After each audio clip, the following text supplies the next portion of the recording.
Hello, hello les amis, mes clientes et mes abonnés favoris. C'est parti, du coup on va traiter 3 sujets différents aujourd'hui. Le premier c'est au niveau de l'alimentation, on va parler des sources de protéines. Ça c'est un truc qui vous intéresse pas mal. Comment choisir ces quantités de protéines de façon quotidienne, donc nous on va regarder par rapport à forcément vos objectifs et votre métabolisme. Mais il y a quand même des généralités qui passent et qui sont ok pour tout le monde. Ensuite, les différentes sources de protéines qui sont intéressantes. Donc là, j'ai un beau petit fichier juste ici pour vous présenter un petit peu les bonnes sources de nutriments, mais on va surtout parler des protéines. Ensuite, on a donc ma petite solution. Je vais quand même vous présenter ce que moi je mets en place pour mes clientes et comment je fais en sorte qu'elles atteignent leurs objectifs. C'est un petit peu l'objectif. Du coup, la deuxième question, on va parler des articulations et de la limite de la musculation dans l'entretien et le renforcement des articulations. Donc il y a des personnes qui ont des problèmes au niveau du coude, au niveau du poignet, ça peut être au niveau des doigts, ça peut être au niveau des cervicales, etc. L'objectif c'est de voir ce que la musculation nous apporte et voir s'il y a des limites en termes de progressivité. Donc pareil, différents points à regarder. Ensuite, idée de ma pote Natacha, donc c'est au niveau des régimes restrictifs. Donc elle m'a parlé d'un régime en particulier, mais nous on va parler de façon générale des régimes restrictifs. Voir si c'est intéressant, si ça apporte certaines choses, ou si au contraire c'est totalement débile, et il faut l'éviter et il y a mieux à faire. Donc, on est parti pour les protéines. Donc les protéines, au niveau des différentes sources possibles, donc on a les compléments alimentaires, donc type Isolate, Whey, on peut en trouver à Decathlon, on peut en trouver sur Nutrimuscle, sur MyProtein, ça c'est les sites internet les plus connus.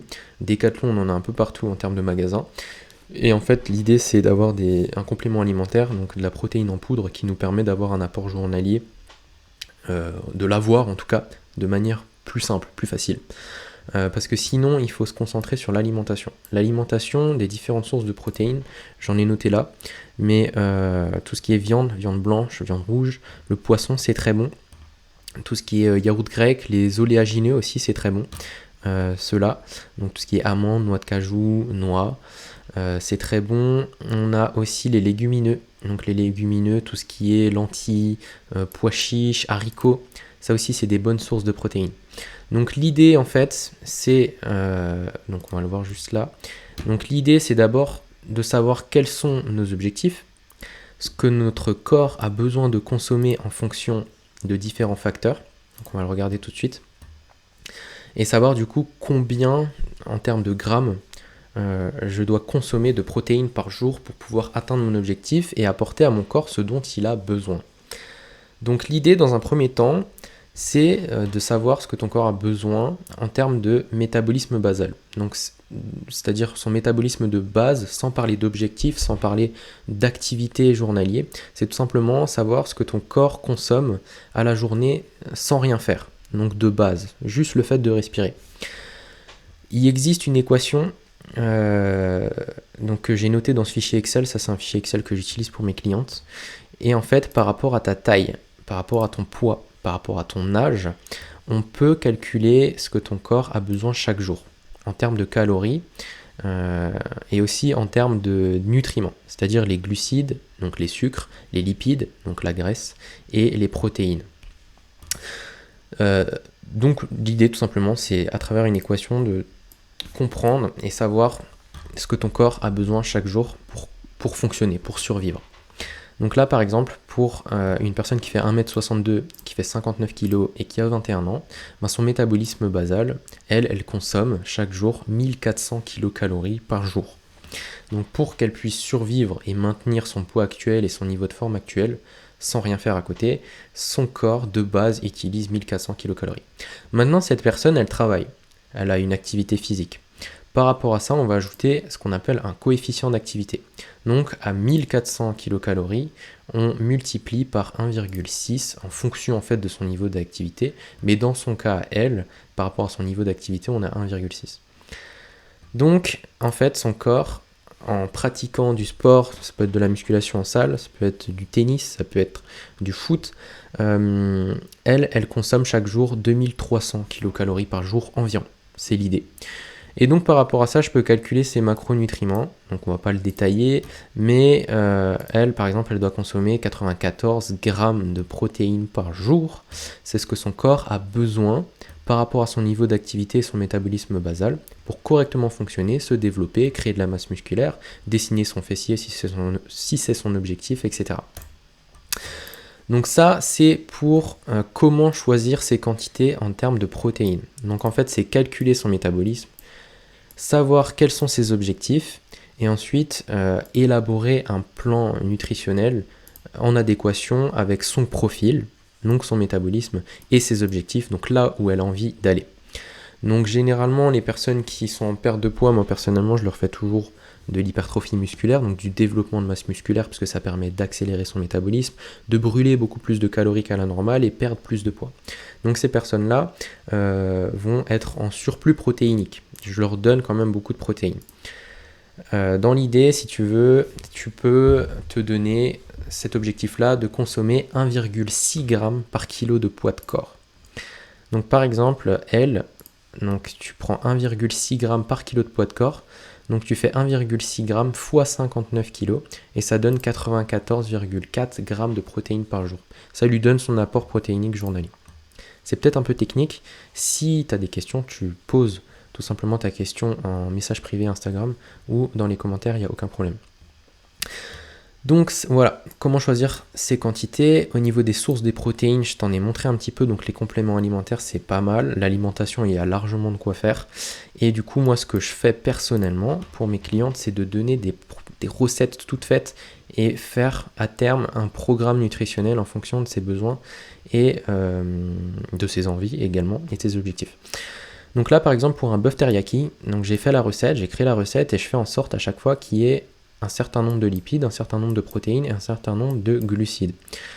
Dans l'idée, par repas, on veut à peu près 50% de glucides, 35% de protéines et 15% de lipides par recette. Dans l'idée, c'est ça permet d'avoir une bonne répartition des nutriments sur chaque repas, sur chaque recette.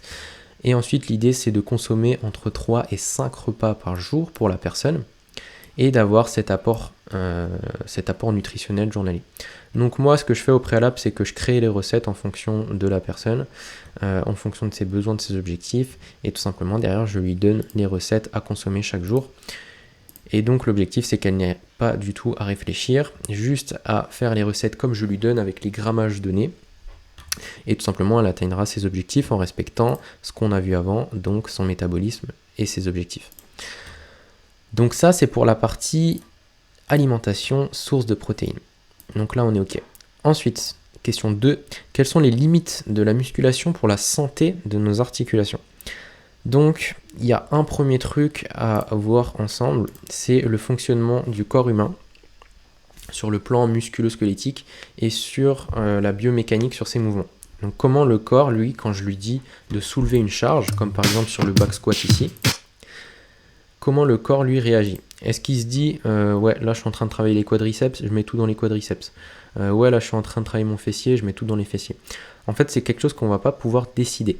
Dans l'idée c'est ça. On va pas pouvoir le décider. Le corps lui va fonctionner de sorte à ce qu'il soit le plus rentable possible. Lui son but c'est juste de soulever la barre et de se relever.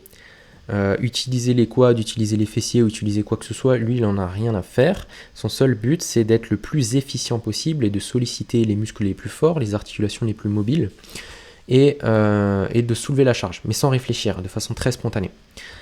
Donc en fait les problèmes de blessure vont provenir de problèmes articulaires spécifiques.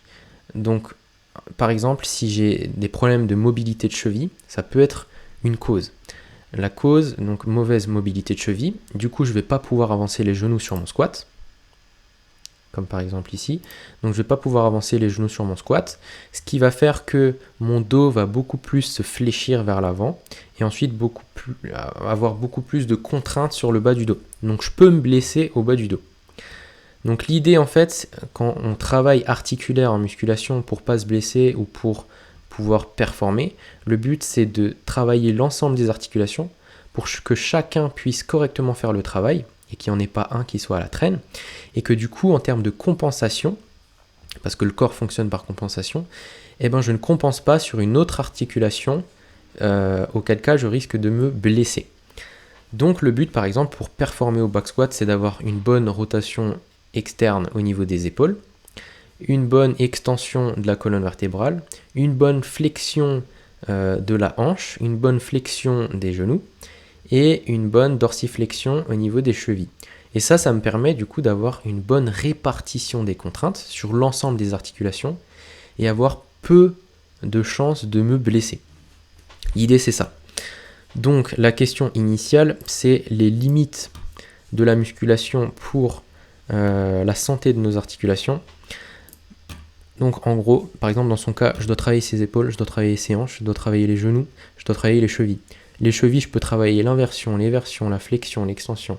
Les genoux, je peux travailler les rotations, rotation interne, rotation externe. Je peux travailler la flexion, je peux travailler l'extension. La hanche, je peux travailler énormément de choses.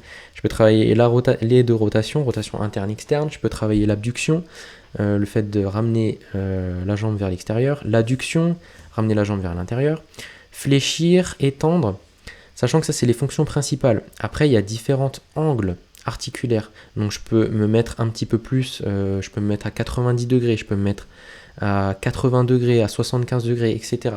Donc, toutes ces amplitudes articulaires sont des amplitudes que je peux travailler. Donc, en soi, on peut parler d'une infinité d'angles articulaires que je peux travailler et renforcer. Donc, les limites, dans l'idée, elles sont infinies, en fait. Et l'autre point à comprendre, c'est ce principe de progressivité. Par exemple, sur son squat, lui, ça fait des années qu'il s'entraîne. L'année 1, il soulevait 60 kg. L'année 2, il soulevait 80. L'année 3, il fait en sorte de soulever 100 kg. Et ainsi de suite. Au fur et à mesure des années, il soulève de plus en plus de kilos. Moi, si je veux renforcer mon articulation de l'épaule, ça sera exactement la même chose que pour mon back squat. Mais, sauf que je vais travailler les différentes fonctions articulaires. Et je vais de plus en plus charger. Je vais mettre au début 1 kg sur mes rotations externes, par exemple. Ensuite, je vais en mettre 2. Ensuite, je vais en mettre 4. Je vais en mettre 10. Je vais prendre une haltère de 20 kg au bout de quelques années. Donc la progressivité, elle se met en place au fur et à mesure du temps. Et elle est infinie également. L'autre point, c'est que du coup, comme on a parlé avant, au niveau de l'épaule, j'ai différentes fonctions articulaires. Je peux toutes les travailler. Et ça va me permettre d'avoir, d'une manière générale, une épaule beaucoup plus en santé. Tout simplement parce qu'à l'intérieur, on a ce qu'on appelle une capsule articulaire. Alors je peux le montrer ici. Tac tac, voilà, on a la capsule articulaire au niveau de l'épaule par exemple qui est juste là, et le fait de travailler l'ensemble des fonctions articulaires, donc les rotations, la flexion, l'extension, l'abduction, etc., ça me permet tout simplement de stresser et de stimuler la capsule et l'espace capsulaire. Plus j'ai d'espace capsulaire ici, plus j'ai d'amplitude articulaire et de la force sur l'ensemble des amplitudes et des fonctions articulaires de mon épaule, plus ici j'ai de l'espace et plus mon épaule peut bouger sans douleur, avec précision, avec force, et je suis beaucoup moins susceptible de me blesser. Dans l'idée, c'est de faire ça. Il y a tellement d'amplitude articulaire, d'ongulation et de possibilités que tout simplement le fait de tout travailler, ce n'est pas possible parce qu'il y a une infinité. Et étant donné qu'il y a une infinité, j'ai la progressivité qui est aussi dans cette idée-là infinie, jusqu'à ce que le temps ne me le permette plus parce que je vieillis, parce que etc. En plus de cela, les articulations, c'est quelque chose qui vieillit très bien jusqu'à 50-60 ans. C'est des tissus et des cellules qui ne vont pas se dégrader. Donc on a le temps de tout travailler, de tout voir et de tout renforcer. Mais dans l'idée, c'est ça, c'est d'être patient, de se renforcer, d'être régulier et de plus en plus augmenter les charges et la contrainte qu'on met sur une articulation qu'on a envie de régler. Donc au début, quand on se blesse, on part de zéro. Donc on doit faire de l'isométrie, on doit faire de l'excentrique, c'est des charges faibles, on doit retravailler l'amplitude articulaire, donc faire des étirements, etc. Et après, au fur et à mesure du temps, une fois que ça va mieux et qu'on a passé l'étape de blessure, l'idée c'est tout simplement d'être dans la progressivité constant et d'être de plus en plus fort au fur et à mesure du temps et de sa vie. Donc ça, les limites de la musculation pour la santé de nos articulations, il n'y en a pas. Il y a une infinité de possibilités, une infinité de progressivité. Le corps fonctionne par compensation, donc bien évidemment, par exemple dans mon squat, si je me blesse au niveau de la rotation externe sur mon squat, Je peux travailler mes chevilles, mes genoux, mes hanches, mon dos pour enlever de la contrainte sur mon épaule et aider mon épaule à pouvoir pousser des charges. Donc de cette manière-là aussi, il y a encore plus de possibilités parce que je peux régler mon épaule entre guillemets, en tout cas lui délester de la contrainte en travaillant le reste. Et donc à partir de ce moment-là, il y a tellement de choses à faire qu'en fait les limites ne sont pas présentes. Les limites, ça va tout simplement être ce qu'on met en place et ce qu'on a envie de mettre en place pour progresser et pour développer notre corps. Dans l'idée, on peut faire 2-3 séances par jour, pendant 7 jours, tous les jours, on n'a pas le temps de tout travailler en fait. Donc il y a de quoi faire. Voilà, ma solution, moi personnellement, donc un type de séance qu'on peut donner par exemple pour une personne. Donc moi j'en ai noté plusieurs. Moi je fonctionne toujours avec des circuits où c'est une partie mobilité articulaire en fin de séance ou en début de séance selon la personne et selon les spécificités et les besoins. Mais l'idée en fait c'est de continuellement travailler les amplitudes articulaires, les fonctions articulaires des articulations. Très souvent je privilégie les fonctions primaires, donc sur tout ce qui est épaules, coudes, genoux, ça va être les rotations beaucoup. Et tout ce qui est colonne vertébrale, ça va être la flexion. Donc l'idée c'est toujours de donner des circuits ou des petits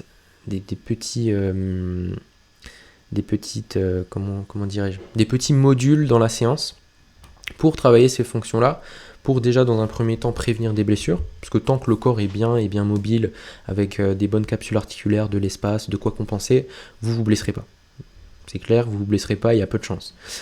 Et dans le cas où la personne a déjà des douleurs particulières, le but c'est de travailler spécifiquement ce qui ne va pas, travailler spécifiquement les causes et les conséquences pour que petit à petit on soit de nouveau dans la progressivité de contrainte et qu'elle puisse tout simplement ne plus avoir de douleur et continuer de s'entraîner dans les meilleures conditions possibles.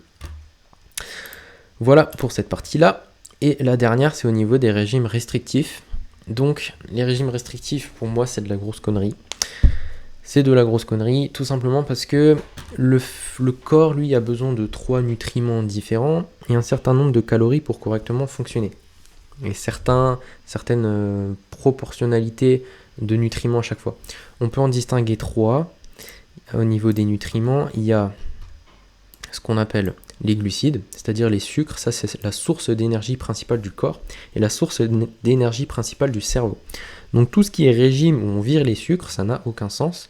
Ça va vous stresser, ça va vous rendre plus irritable, ça va avoir un effet néfaste sur le cerveau, au niveau de vos émotions, au niveau de votre réflexion, au niveau de votre santé mentale d'une manière générale. Lui, on lui donne plus d'énergie, il n'a plus de quoi fonctionner, il n'a plus de quoi utiliser de l'énergie, c'est comme si c'était un moteur, et on lui donnait un carburant tout pourri, à faible volume, et qu'il devait se démerder avec ça. Forcément, ça va pas trop.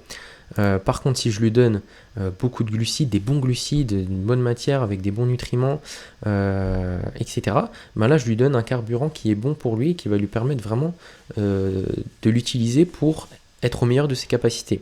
C'est comme si j'avais une voiture de course et que je lui donnais un carburant tout pourri. C'est pas le but. Le but, c'est d'avoir une voiture de course et de lui donner le meilleur carburant possible. Donc le plus riche, avec le plus de nutriments possible, et de la manière la plus qualitative possible. Donc le premier, c'est les glucides. Le deuxième, c'est les lipides. Ça, c'est les sources de graisse. Donc les sources de graisse, on peut avoir le Nutella, l'huile de tournesol, l'huile de palme, on peut avoir les Mars, les Snickers, etc. Donc ça va être des mauvaises graisses. C'est un mauvais carburant. C'est pas un carburant premium. Ma voiture de course, là, elle va pas être au top. Je vais lui donner un peu de la merde. Au niveau des lipides, des bons lipides, on peut avoir l'huile d'olive, l'huile de lin, les légumes verts foncés, les oléagineux, ça c'est très bon, tout ce qui est amandes, noix de cajou, pécan, macadamia, donc je l'ai noté ici. Ça c'est des bonnes sources de graisse, donc le corps lui va pouvoir les utiliser et ça va être un carburant premium. Donc lui, ma voiture de course, elle va être contente. Les sources de protéines, pareil, il y a des sources de protéines qui sont plus ou moins bonnes en fonction de leur consistance en termes d'acides aminés. Donc les acides aminés, c'est ce qui constitue la protéine. Suivant les sources de protéines, il y a plus ou moins d'acides aminés, c'est plus ou moins riche. en termes d'acides aminés, en termes de qualité de protéines. Mais généralement, tant qu'il y a marqué protéines sur la boîte et que vous en consommez, c'est ok. Il y aura de quoi faire. Donc, voilà. Au niveau des sources des protéines, au niveau des sources tout simplement des nutriments, donc le fait de supprimer quelque chose, lui supprimer un carburant ou une partie du carburant, comme supprimer complètement les glucides par exemple ou les lipides, bah, c'est une mauvaise chose, c'est pas le but. Tout simplement, j'enlève de la valeur au carburant que je donne à mon corps, tout simplement. C'est ça. C'est j'enlève quelque chose. Pourquoi? Je ne sais pas. Du coup, l'inverse est beaucoup plus réel et beaucoup plus logique, c'est de lui donner tout au long de la journée, dès le réveil jusqu'au soir, un maximum de carburant riche, de qualité, et que mon corps va pouvoir utiliser pour correctement fonctionner. Donc au niveau de mon organisme, ça va être de se renouveler, de se reconstruire, musculairement se reconstruire, après des séances de musculation dans notre cas. Ça va être au niveau du cerveau, donc au niveau de l'attention, au niveau de l'irritabilité, au niveau du stress, au niveau de sa capacité de réflexion. Donc il va avoir des nutriments riches, une alimentation riche qui va lui permettre de correctement fonctionner. Pendant les séances de sport, pendant le travail, ça va me permettre d'être beaucoup plus énergique, etc. Donc le but, c'est de créer un carburant qui est le plus optimal possible, le plus riche possible, avec un maximum de nutriments de qualité possible, sans restriction. La restriction, ça n'a pas de sens, c'est pas bon. Et en plus de ça, ça va faire en sorte que mon corps ne fonctionne pas de la meilleure manière possible. En perte de poids, ça va faire que je brûle moins de calories qu'à la normale. Et du coup, ça s'annule. C'est pas tenable dans le temps, et plus je tiens ce genre de régime dans le temps, plus mon métabolisme, mon corps se freine et fonctionne de moins en moins bien, et ma voiture, tout simplement, ma carrosserie, ma voiture, son moteur, les engrenages du corps sont de plus en plus défectueux et ne fonctionnent de moins en moins. Et du coup, je me casse, et au bout d'un moment, j'atteins la limite, et la voiture, elle a juste besoin d'aller à la casse et d'être complètement refaite. Donc tout ce qui est restriction, c'est pas bon. Le mieux, c'est absolument de voir son corps comme une voiture qu'on a envie d'entretenir et de faire du bien et de lui apporter un maximum les bonnes huiles, le bon carburant, etc. C'est vraiment cette idée-là qu'on doit avoir en tête. Donc objectif, carburant premium pour notre voiture de course qui est notre corps. Voilà, première vidéo YouTube. J'espère que ça t'a plu. Moi, ça m'a bien plu. J'aime bien ce genre de questions. Je pense que je vais traiter à chaque fois 2-3 questions qui me paraissent intéressantes. Si tu as d'autres questions, d'autres sujets que tu aimerais développer, ou peut-être un des 3 sujets que j'ai pas assez développé et que tu veux que je développe encore plus sur une spécificité, n'hésite pas à me le faire savoir dans les commentaires. Je traiterai la question la semaine prochaine, durant la prochaine vidéo YouTube. Voilà, moi je te souhaite un bon week-end. Je te dis à la prochaine et merci d'avoir regardé cette vidéo jusqu'à la fin. Bisous, bisous.